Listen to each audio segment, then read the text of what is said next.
আপনার কি মনে হয় এখনো পুরোদর্শীরা ধরা পায়নি? না, মনে হয় না তো, আমারও মনে হয় না, সবারই মনে হয় না। আমাদের আসল আসামিকে খুঁজে বার করাটা হচ্ছে আরজিকর কাণ্ডে তরুণী চিকিৎসকের ধর্ষণ খুনের ঘটনায় সঞ্জয় রায়কে আমৃত্যু কারাবাসের নির্দেশ দিয়েছে শিয়ালদা আদালত। যদিও নিহত চিকিৎসকের মা বাবার দাবি, সঞ্জয় রায় একা নয়, এই ঘটনায় আরও অনেকে জড়িত। এই আবহে ইঙ্গিতপূর্ণ মন্তব্য করলেন তৃণমূলের 3 বারের বিধায়ক অভিনেতা চিরঞ্জিত চক্রবর্তী। নিহত চিকিৎসকের মা বাবার সঙ্গে যার বক্তব্যের মিল রয়েছে। আপনার কি মনে হয় এখনো পুরোদর্শীরা ধরা পায়নি? না, মনে হয় না তো, আমারও মনে হয় না, সবারই মনে হয় না।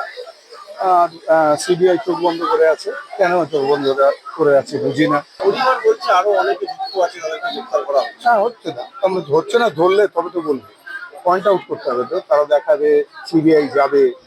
সিবিআই তো দেখলাম ওপরে একটা কি 9 নম্বর ঘর না কি আছে, এটা বলেই ছিল রক্তের দাগ আছে সেখানে, তার চাবি নাকি খুলে নিচ্ছে, ঢোকেই না। বহু মানুষ আছে ওখানে যারা চিহ্নিত, আগে থেকে বলা হয়েছিল এরা, সেখানে তাদের কাউকে ক্রস এক্সামিন করে। হুগলির তৃণমূল সাংসদ রচনা বন্দ্যোপাধ্যায়ও বলছেন, আসল আসামিকে খুঁজে বার করতে হবে। অর্থাৎ তিনিও মনে করেন না সঞ্জয় রায় একা অভিযুক্ত। আমাদের আসল আসামিকে খুঁজে বার করাটা হচ্ছে এবং অপরাধী শাস্তি পাবে, এটাই আমরা চাই। যিনি বা যারা এই কাজটা করেছে তারা তো সাংঘাতিক অন্যায়মূলক একটি কাজ করেছে, তাদের শাস্তি পাওয়াটা দরকার। সেটার জন্য যা যা করণীয় সেটা করা উচিত, এবং সেটার জন্য যদি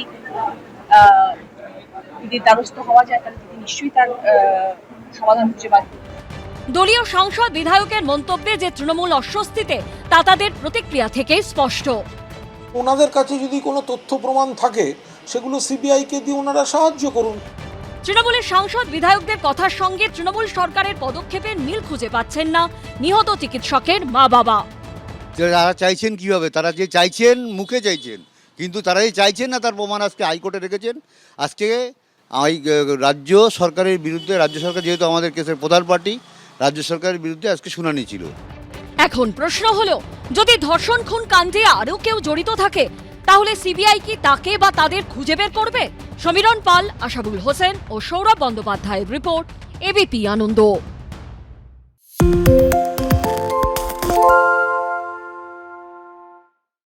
সত্য অন্তহীন, সত্যের খোঁজও তাই, সত্য সন্ধানে তাই আমরা অক্লান্ত, অকুতভয়। এবিপি আনন্দ নতুন ভাবনার প্রতীক, যা মনে মুক্ত, তথ্যে যুক্ত এবং যাবতীয় সীমানার বাঁধন থেকে মুক্ত।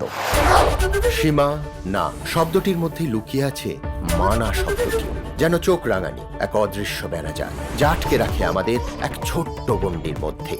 একমাত্র সঠিক খবরই গড়ে তুলবে এক মুক্ত সমাজ। সেই জগৎ গড়ার লক্ষ্যে কোনো সীমানার ঠুকুটি আমরা মানব না। এবিপি আনন্দ এগিয়ে থাকে, এগিয়ে রাখে।